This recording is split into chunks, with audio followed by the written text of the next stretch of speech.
Chlamydia trachomatis.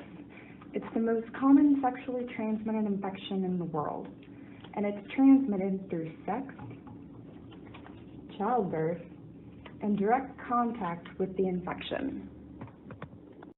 Once chlamydia enters the body, it enters the body as an elementary body, and then it is phagocytized by an epithelial cell or a white blood cell.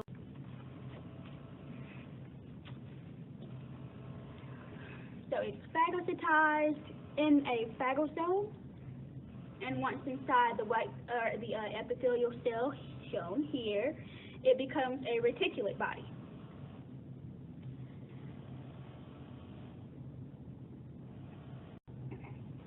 Once the elementary body converts into a reticulate body, the reticulate body uses the machinery and the nutrients of the epithelial cell to replicate by binary fission. Elementary bodies are the infectious particle of chlamydia, so more infectious particles are going to be created rather than reticulate bodies, but both reticulate bodies and infectious bodies will be produced. Once chlamydia is done reproducing, it is going to cause lysis of the cell.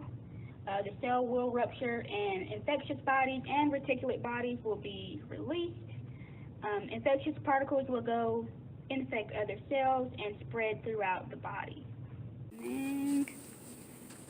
Chlamydia has begun replicating within her vagina, and white blood cells are beginning to move in and target the infected cells. The white blood cells will cause apoptosis, which is cell death, and they will also cause symptoms in her body, such as inflammation, which will lead to even more symptoms, such as swelling, burning, and pain. We've seen how chlamydia affects the female body. This is how chlamydia affects the male body. Once chlamydia enters the urethra, it's going to replicate and cause cell death. And this will cause white blood cells to move into that area in order to fight the infection. White blood cells will cause apoptosis, and this will lead to inflammation. And once that occurs in the urethra, it is known as urethritis. And if the infection should so travel to the prostate, inflammation will occur there, and that is referred to as prostatitis. Males and females will also both experience a creamy white discharge coming from their urethra once the chlamydia has infected the urethra.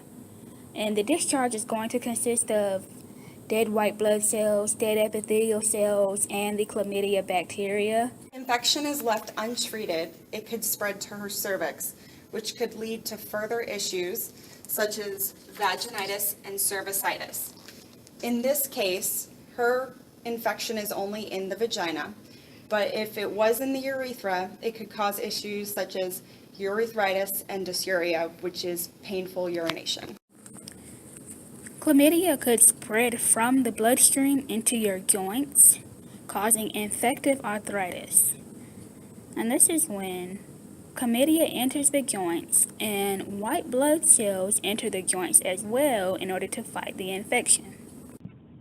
Another cause of leaving chlamydia untreated is pelvic inflammatory disease, or commonly known as PID. And it can also be transmitted through the blood and to the eye. Chlamydia can be spread to the eye via the blood or through direct contact to the eye, and it can affect the conjunctiva of the eye, which is the inner upper lid of your eye. And if that happens, you start getting irritations on the inner upper lid of your eye, and it becomes conjunctivitis, and you'll start getting bumps on the upper lid, and you'll start getting irritations on the sclera of your eye.